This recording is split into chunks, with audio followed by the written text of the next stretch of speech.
Let us examine ourselves whether we are in the faith.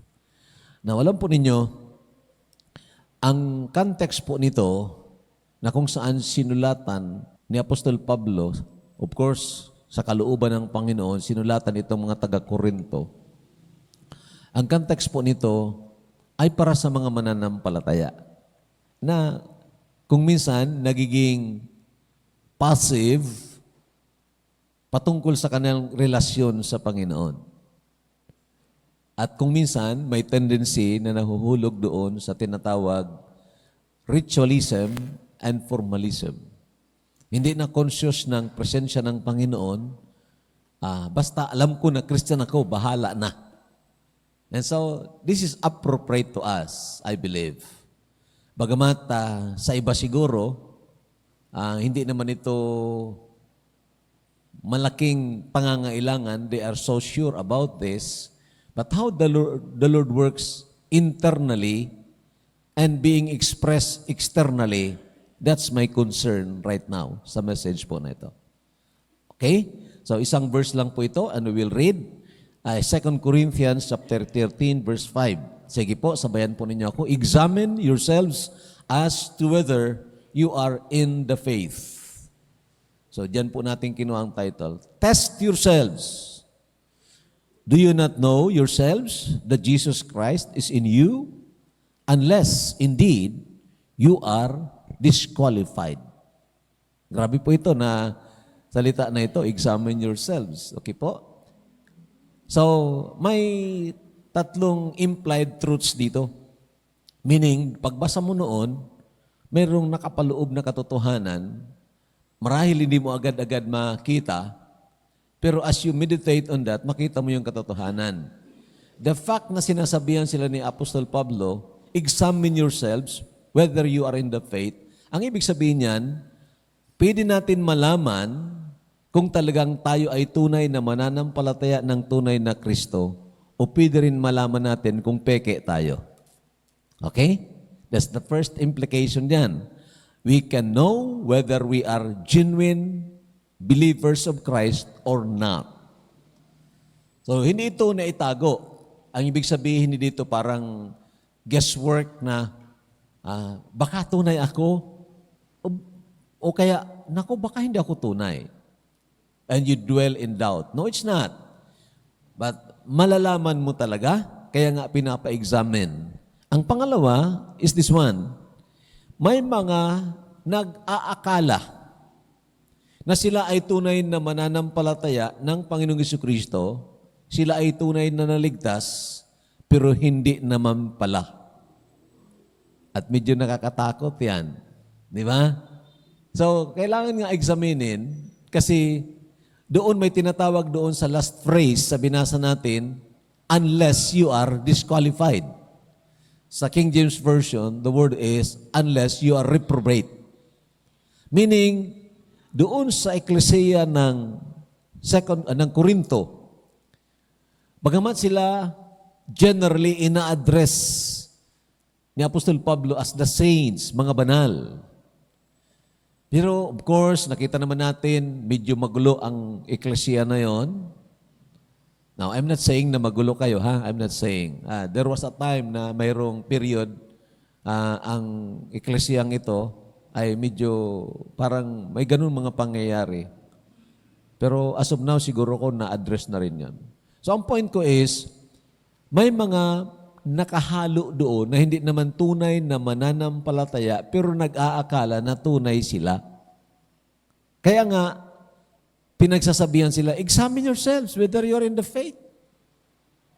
Malalaman nyo kung tunay ka mo at malalaman ninyo kung hindi kayo tunay.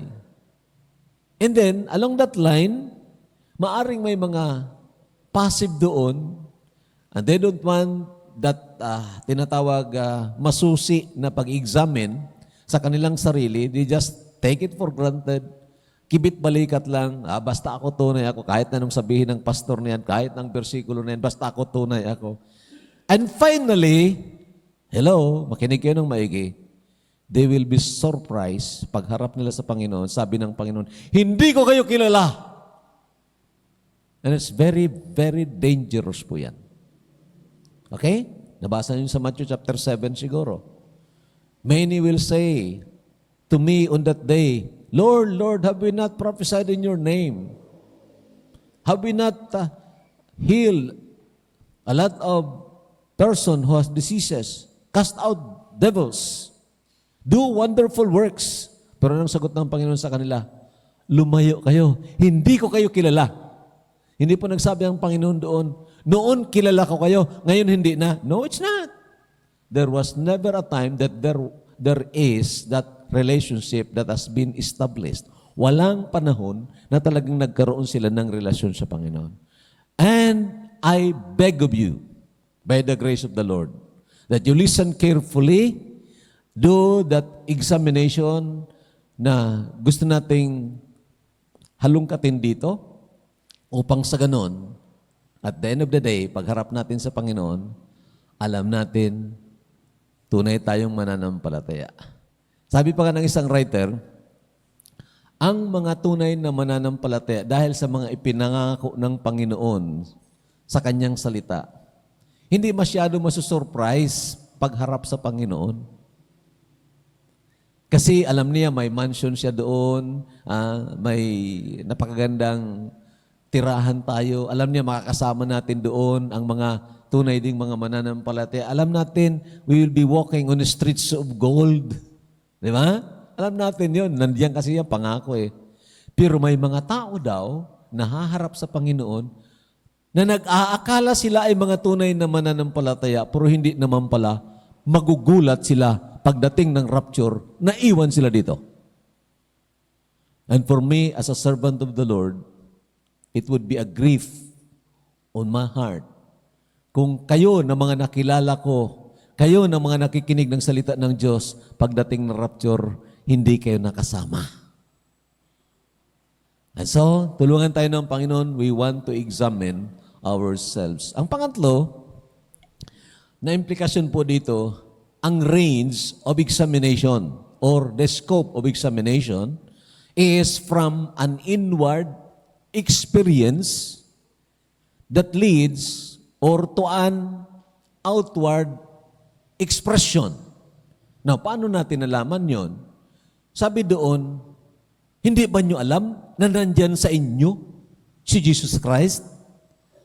Okay? So may nangyari sa loob. Mayroong inward experience. At itong inward experience, malalaman mo na tunay talaga ito. Of course, magiging corroborative evidences, ebidensya, dahil na-express mo yan sa labas. Meaning, there is that real experience that had happened dito at nailalabas po ito sa buhay natin as mga mananampalataya. So, ganun po ang scope. Hindi po yung baliktad. At hindi pwede na ito lang. Meaning, basta alam ko tunay ako. Kasi ito nangyari. Pero wala naman ng expression na ganon.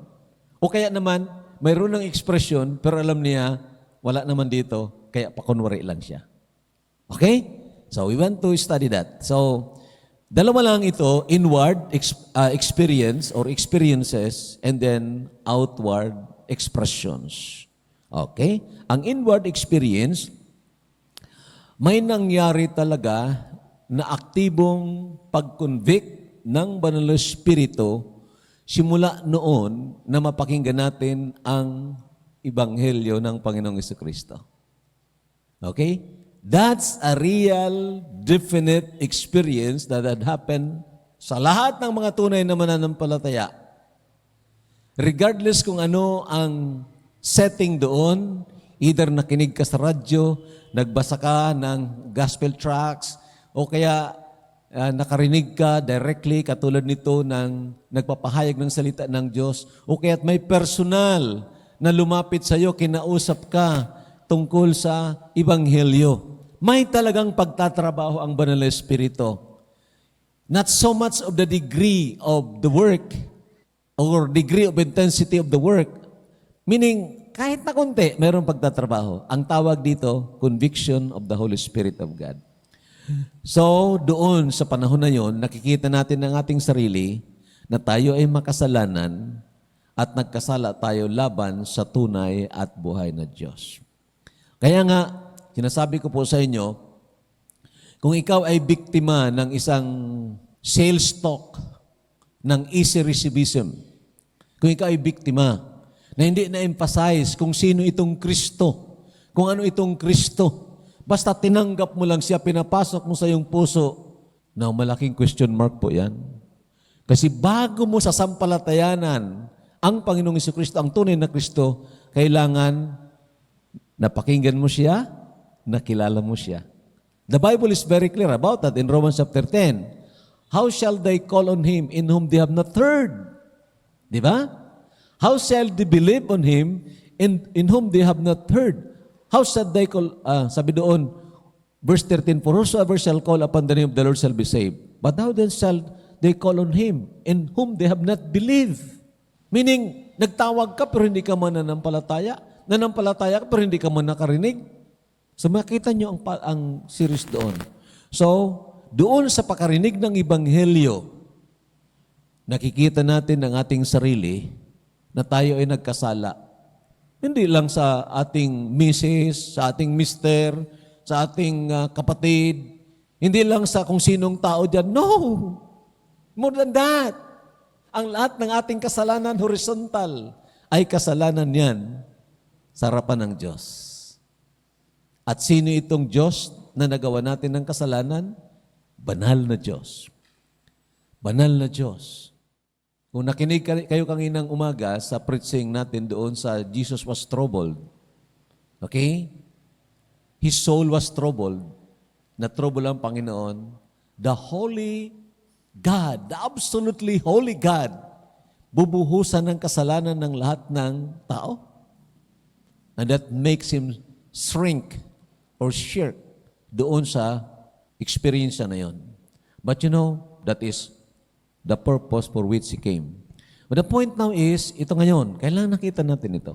Okay? Ito ang mga verses. Sige, basahin natin. Now, when they heard this, they were cut to the heart and said to Peter and the rest of the apostles, men and brethren, what shall we do? Nag-preach diyan si Apostol Pedro. Kaharap niya ang maraming mga tao, kasama na yung mga pinili ng Diyos na bansa, ang mga Hudyo. At nang mag-preach si Apostol Pedro, emphasizing, makinig kayo ng maigi, emphasizing the person and the work of Christ. Yung Kristo na Diyos na nagkatawang tao, na ipinako nila doon sa krus ng Kalbaryo at binuhay na mag-uli ng Diyos. Yun ang emphasis doon. When they heard this, that's the power of the gospel, they were pricked in the heart. They were cut to the heart. Nasaktan sila. Nakita nila ang malaking kasalanan na nagawa nila laban sa Diyos. Ang tanong, nangyari ba yan sa'yo nang narinig mo ang Ebanghelyo? Okay, baka sinortcut mo lang naman, pinatanggap ka, pero hindi mo nakita, hindi nabuksan ang iyong spiritual na mga mata para makita ang iyong kalagayan at katulad ni Propeta Isaiah na magsabi, woe is unto me! I am a man of unclean lips. Unless that happens, there will be no conversion. There will be no change of mind. That is how the work, or rather that is how the Holy Spirit work. Yan po ang Banal na Espiritu nagtatrabaho. Ang preaching nagtatrabaho sa isipan, ang Banal na Espiritu nagtatrabaho sa isipan at sa emotion. Okay? At nakikita natin ating kalagayan. Nagkasala tayo laban sa tunay at buhay na Diyos. Okay. Doon papasok itong godly sorrow. So, godly sorrow that leads to repentance. Now, again, sasabihin ko sa inyo, that is irregardless kung what degree or how much is the degree of sorrow. Yun yung maaring sa iba, konti lang. Maaring sa iba, medyo grabing sorrow. Maaring overnight sorrow. Ang masasabi ko lang, nang nakakilala ko sa Panginoon, I see myself. At umiyak ang puso ko, I see myself na parang wala ng pag-asa. Nakwento ko na yun sa inyo, pumunta ako doon para makidibate dahil naturuan kami na ang tamang relihiyon lang ay itong dinala sa atin dito ng mga colonizers. At nang pumasok ako doon, gusto kong makidebate, pero napakinggan ko ang Ebanghelyo. Nakita kong aking sarili na makasalanan. Subalit napakinggan ko rin na mahal ako ng Diyos. Alam nyo, dumating yung kalungkutan sa puso ko. Ganito pala ang Diyos. Ganito pala ang Diyos. Bakit ganito ang ginawa ko sa Kanya? And that is the godly sorrow that I'm trying to tell you. We have offended God who is so loving and gracious to us.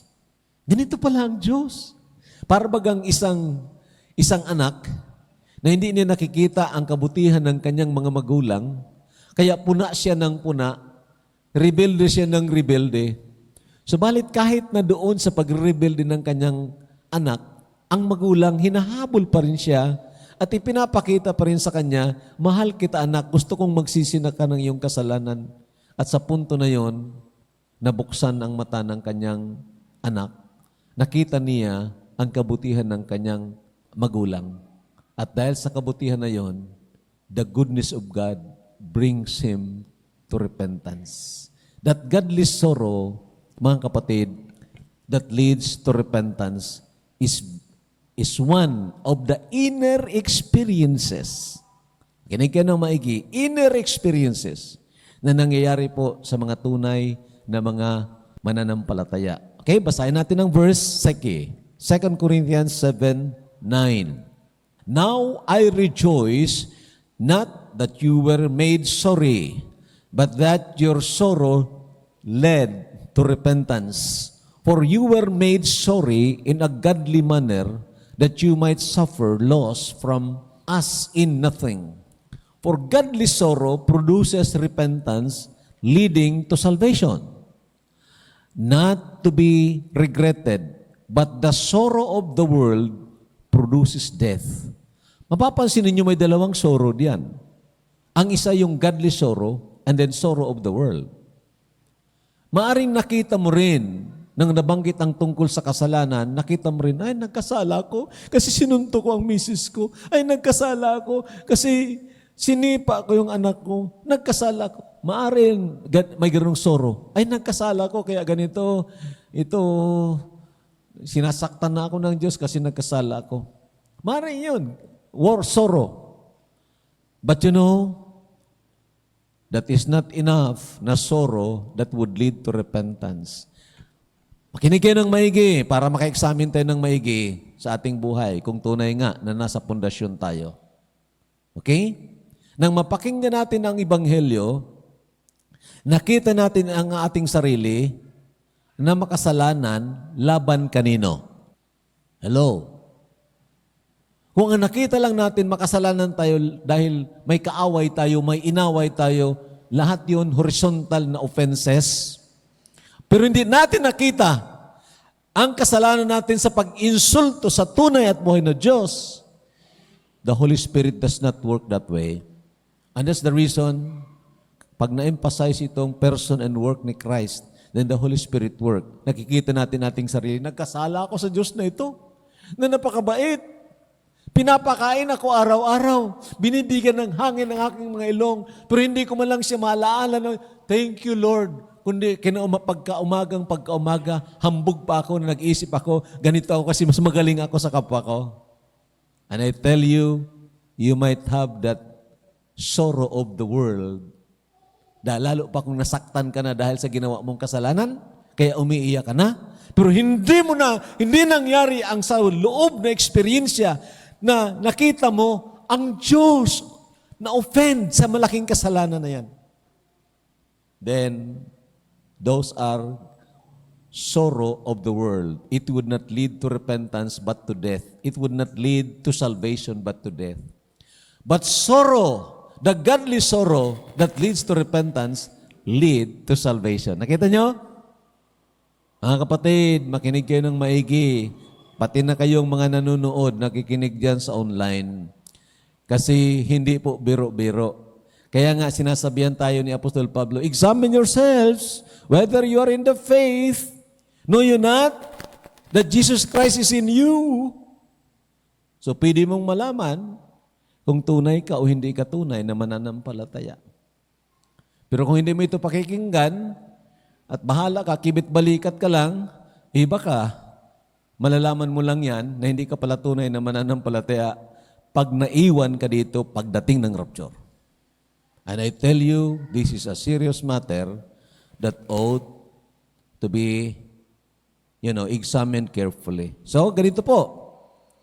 Ang pangatlo, doon, an inward rejoicing having received the new birth. Okay? So, anong una? Ang pagtrabaho ng Banal na Espiritu, an active conviction of the Holy Spirit dahil nagkasala tayo laban sa banal at matuwid na Diyos. Ang pangalawa, of course, ano yon? Godly sorrow. The first is working in here, in the mind, and then the working in our emotion. At doon sa emotion natin, nakita natin, naku, nagkasala ako, ang bait ng Diyos na ito, nagkasala ako. At ang yung godly sorrow na yon would lead to repentance that leads to salvation. Okay? Ang pangatlo, an inward rejoicing. Meaning, doon sa pangyari na yon, nangyari ang repentance, nangyari ang faith, then may nangyayari sa loob. Ang nangyayari sa loob, ang espiritu natin ay binuhay muli. Na-regenerate, ipinanganak na muli. Sabi ng salita ng Panginoon, He that is born of the Spirit is Spirit. Ang banal na Espiritu, binuhay muli o kaya ipinanganak muli ang ating espiritu na nahiwalay sa Diyos para panahanan ng banal na Espiritu. You know, God cannot dwell in a sinful heart natin. And so nangyari doon, maraming mga bagay nangyari doon, hindi natin maisa-isa yan, forgiveness, cleansing, and so on. Pero, ang very significant, nandoon po nangyari ang kapanganakang muli at ang pagpasok ng banal na Espiritu. Our spirit was reborn and indwelt by the Spirit of God. Experience po yan sa loob. You will know it. Maybe in a small degree of consciousness or a bigger degree of consciousness na alam mo may nangyari. Hindi mo lang ma-explain, pero alam mo may nangyari sa loob.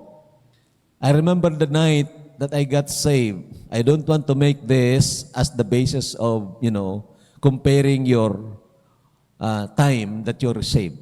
But I just want to testify of this kasi real na real po yan sa akin. The night that I got saved, umuwi po ako. Naglakad lang kami mula dyan, papunta doon sa Pangpang. Ang takasalubong ko ang isang lalaki, kinuha na siya ng Panginoon ngayon, si Munoy Minyong. Tapos lasing siya, then nagkausap kami agad-agad. Mayroong parang gustong lumokso sa puso ko na sabihan ito. Inakbayan ko siya at sinabihan ko siya. Pero hindi ako marunong noon. Pero sabi ko, alam mo, Manoy, may nangyari sa loob. May nangyari sa akin eh. Alam ko may nangyari. At nang tinatanong ako ng mama ko noon, na nakikita niya na hindi na ako naglalasing, hindi na ako nagbabarkada, sabi ng mama ko, anong nangyari sa iyo? Anong nakain mo? Ang sabi ko, ma, hindi ko alam, pero alam ko may nangyari sa loob. That is the working of the Holy Spirit. I was reborn, and then the Holy Spirit dwells in me. Ito, pakinggan ang mga verses na ito. Okay, come on, ready. For you did not receive the spirit of bondage again to fear, but you received the spirit of adoption by whom we cry out, Abba, Father. Parang may paghibik diyan sa kailaliman ng iyong puso na, wow. That's a real experience, an inward one. Okay? So, nangyari ba ito sa inyo? I'm not saying na pare-parehas ang degree ng intensity ng pag-impress ng banal na Espiritu, but surely it did happen. The Spirit Himself bears witness with our spirit. Yun, kita mo. Ang banal na Espiritu, nagpapatotoo sa Espiritu mo. Buhay na kasi. Nasabi, children of God tayo. You are a child of God. Okay? Nandoon na. buhay ang communication. And then, ito pa. Last, an intense longing for spiritual food. Buhay ka na eh. Di ba? Natural yon. Gusto kang kumain. Nakakita kayo ng baby na kung hindi mo ipadede ngayon, isang araw na hindi mo padede, mapapatigil mo ba pag-iyak? Kahit 3 oras lang siguro, nagutom siya, hindi mo siya mapapatigil sa pag-iyak. Iiyak yan ang iiyak. Iiyak yan ang... That is the point. Okay? An intense longing, crying for spiritual food. Hello?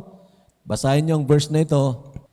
1 Peter chapter 2, verse 2. As newborn babes, desire the pure milk of the word that you may grow thereby. Ang word dyan na desire, sa original na salita, that is yearning, crying, unstoppable crying until it is satisfied. And you know, magtatanong ako sa inyo, nandyan ba yan?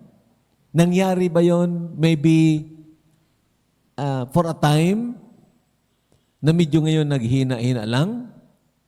O talagang wala? You just don't care. Basta alam mo lang, palangit ako, bahala na. You have never read the Bible. Through and through. Kung makinig ka naman ng salita ng Panginoon, ang nasa isipan mo, kung ano-ano mga bagay. Kaya nga sabi ko noon, makinig kayo ng maigi, may nagtanong sa akin, sabi sa akin, Pastor, kailan tayo mag face to face? And several others nagano sa akin, nag-text. Sabi ko, don't ask me. Huwag mo akong tanungin. Kasi alam ko na nag-face to face nga, bihira ka mag-attend. Kung nag-attend ka pa, ang hawak mo cellphone, akala mo nagbabasa ng Bible, yun pala nakikipag-text. Pagdating ng linggo, o kaya kung 1 buwan ka, saka ka sumipot ulit, hindi mo maalaala kung anong napakinggan mo. Walang seriousness ng pag-aaral lang salita ng Panginoon. You just don't care about it. How come? Meron bang buhay na nangyari? How come? And I want you to really examine yourself towards your attitude or ang attitude natin towards the Word of God. Marahil, makinig kayo ng maigi ha, kasi hindi ko kayo inukuman. Marahil sa experience mo, nangyari yon. Parang gutom ka, parang uhaw ka. Ayaw mo magpapigil. Gusto mo palagi makarinig. Makarinig ng salita ng Diyos. Kahit umuulan, lalagay ka lang ng dyaryo. Maglalakad ka, kahit na umuulan, nandyan tayo. Magikinig tayo ng salita ng Diyos. Pandong lang kami ng dyaryo. Parang may humihila sa paa mo na gusto ka pagdating ng oras na mayroong pagtitipon, gusto ka nandoon ka. Wala pa noon ang social media. Okay, kailangan talagang magtipon para makarinig ng salita ng Diyos. At magti-take notes pa. Tini-take notes namin. Sinusulatan ko yung Bible ko. Kaya marumi ang Bible ko noon. Sinusulatan ko ay ito. Nangyari ba ang ganong bagay na may intense longing for the Word of God? Baka wala. Natatakot ako sa inyo kung wala nang nangyaring ganon. Nawala lang siguro.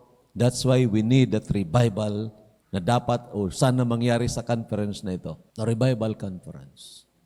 Dahil kung tunay ka pero naghina ka lang, you can be revived. Pero kung hindi ka tunay, kahit anong gawin sa iyo, you cannot be revived. What you need is regeneration, not revival. Okay? Alam ko na may mga problema din na dinaanan, may mga pagkahulog sa kasalanan na nagpahina marahil sa iyo na wala yung gana mo salita ng Panginoon dahil masyadong ginanahan ka na sa mga bagay ng sanlibutan ito. Marahil iyon ang nangyari. Pero deep inside yun na, Lord, tunay ka. Pero kung parang baliwala sa iyo, nako, malaking question mark yun. Mag-isip-isip ka ng maigi dahil pag nag-rapture, maiwan ka dito. No, nobody can alibi today or can make an alibi today. Wala na. Na kasi hindi ako maka-attend dahil wala ako ng pamasahe. Hindi ako maka-attend kasi hindi bago ang sapatos ko. Bakit kailangan ba yun?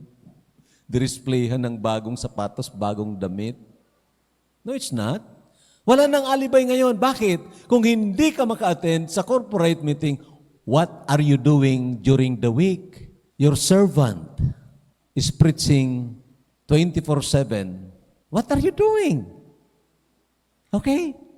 Pero ang ibig ko sabihin ganito, nobody can make excuses na walang pagkain. Mayroong pagkain. Marami ngayon ang pagkain. Abundansya ang salita ng Panginoon. Ang tanong, do you have that longing, intense longing for the Word of God? Tanungin mo ang sarili mo, examine yourself. Examine it. Okay? Huwag magpakunwari. Huwag magpakunwari. Be honest with yourself. Be honest with God. Because you cannot hide from Him. Okay? Kumusta po ang intensity? This is another verse. Ito, malinaw pa ito kaysa sikat ng araw. It is not a figure of speech, it's a plain language. Okay? Sige po, basahin natin. He who is of God hears God's word. Okay? He that is of God hears God's word. Ang hindi sa Diyos, anong sabi? Therefore you do not hear because you are not of God. It is not hearing na passive hearing. Ha?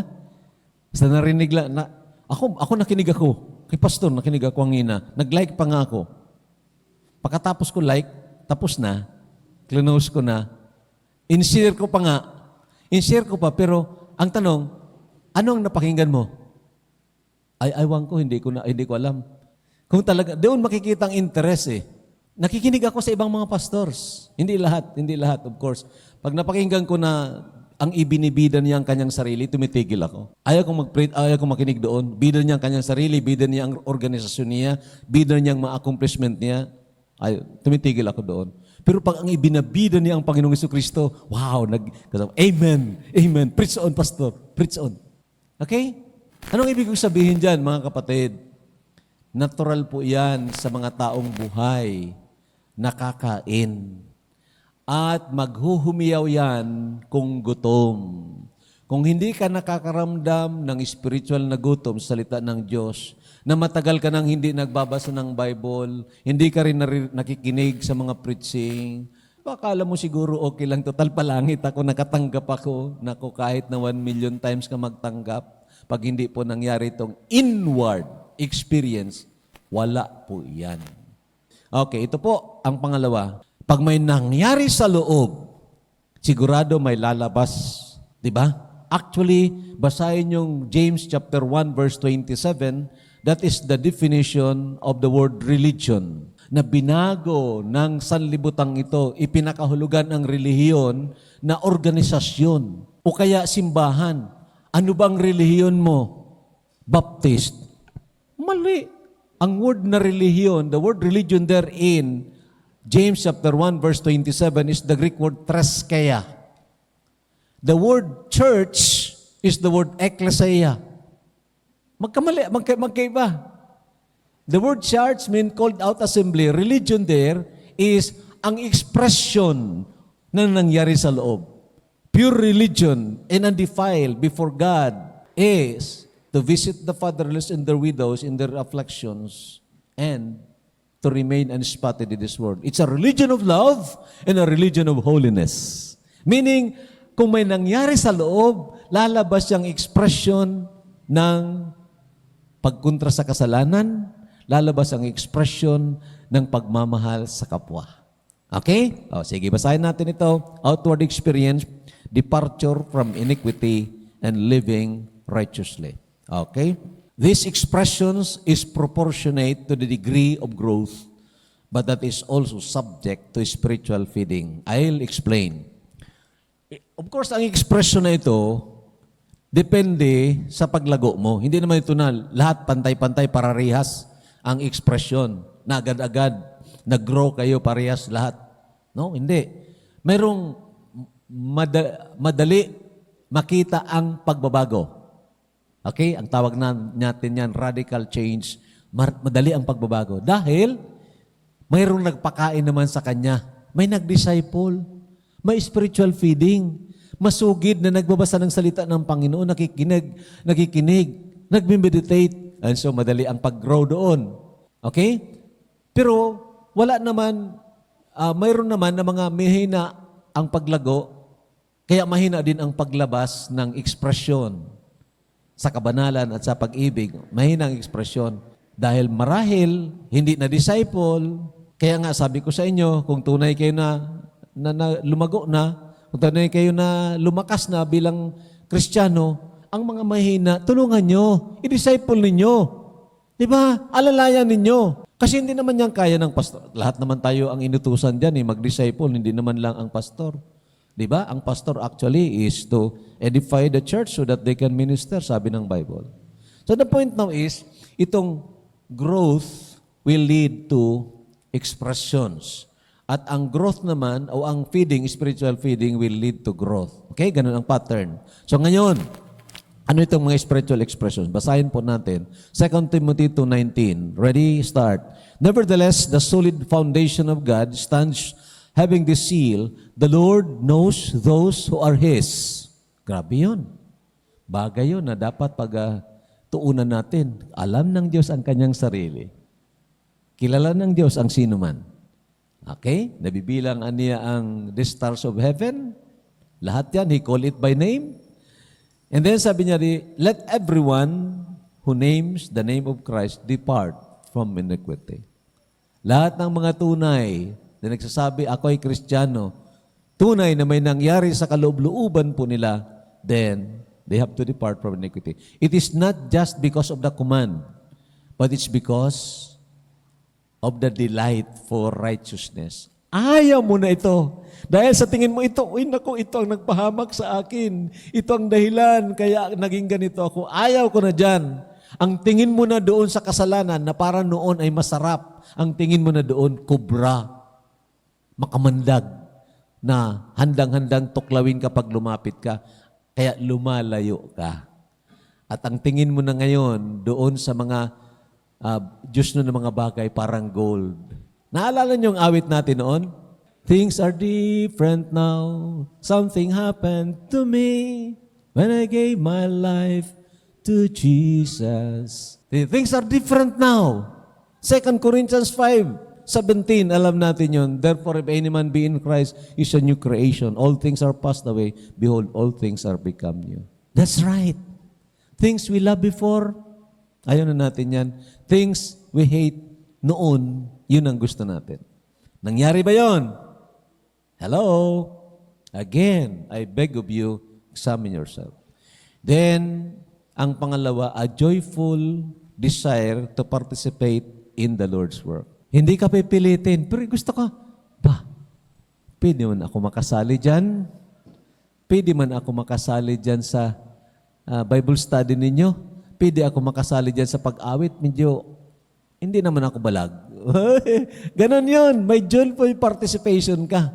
Okay? Hindi ka pinilit, hindi ka kinumbinsi o hinila. Nandiyo sa puso mo, sana gusto kong mag-participate dyan eh. And makita natin yan, of course, it is not showmanship, but servanthood. Not showmanship, hindi pakitang tao, but servanthood. You want to serve. Gusto ka maglingkod. Gusto mo na itong Diyos na nagligtas sa iyo. Gusto mo na ibantala, ipakilala siya sa pag-aawit mo o kaya sa ng mga bagay. Then, tunay nga na may expression na nangyari sa loob. Okay? Sige. Basahin natin ito, 2 Corinthians 8:1. Moreover, brethren, we make known to you the grace of God bestowed on the churches of Macedonia, that in the great trial of affliction, the abundance of their joy and their deep poverty abounded in the riches of their liberality. For I bear witness that according to their ability, yes, and beyond their ability, they were freely willing, imploring us with much urgency that we should receive the gift and the fellowship of the ministering to the saints. Ang context po niyan, mayroong drought, tagutom doon sa Judea. At nag-appeal si Apostol Pablo sa lahat ng mga churches na pinag-pioneer niya. Sabi niya, kung sino sa inyo ang gustong tumulong doon, then magpadala tayo ng support doon sa Judea. Ngayon, doon sa Macedonia, ang mga churches doon, mahihirap compared to Corinth. Ang Corinto kasi nasa sentro yun ng commerce. Mayayaman ang mga Christians doon. Mayayabang pa, mayayaman na mayayabang pa o ganun. Kasi nagpapaganunan sila. Ako kay Pablo, ako kay Cephas, ganun.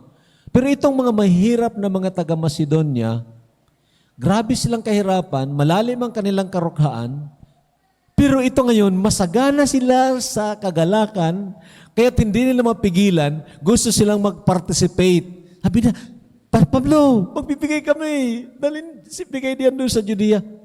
Sabi ni Pablo, tika muna. Alam ko na naghihirap kayo. Kailangan ninyo yan. Hindi. We want the fellowship in the ministering of the saints.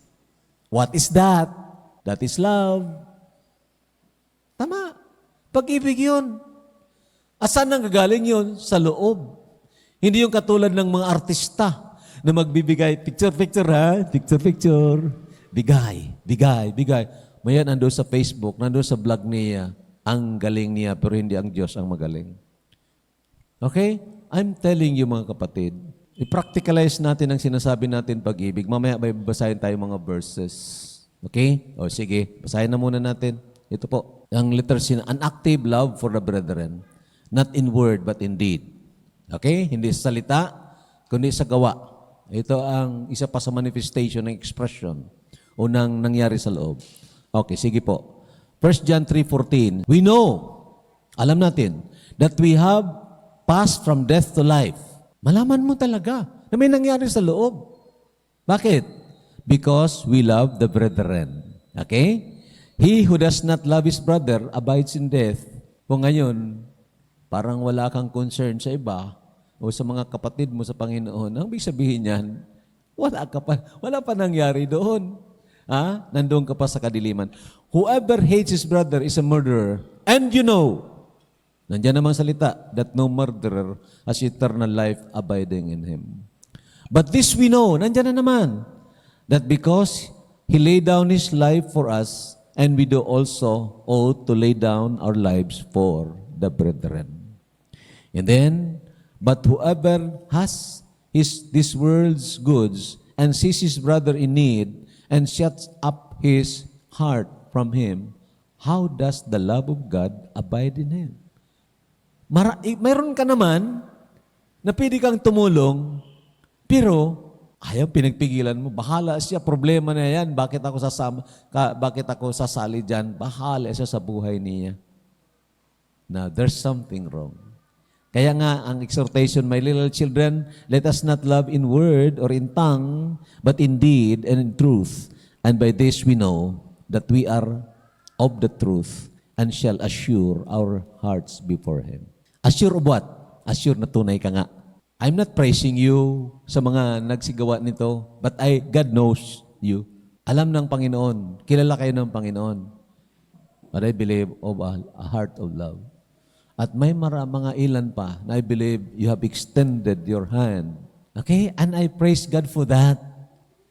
Hindi po yan sayang. Your labor will not be in vain in the Lord. We can apply our love. Itong natutunan po natin. Okay? Natulungan tayo ng Panginoon mga kapatid. Ito po ang examination. Sana pasado po tayo. Inwardly and outwardly.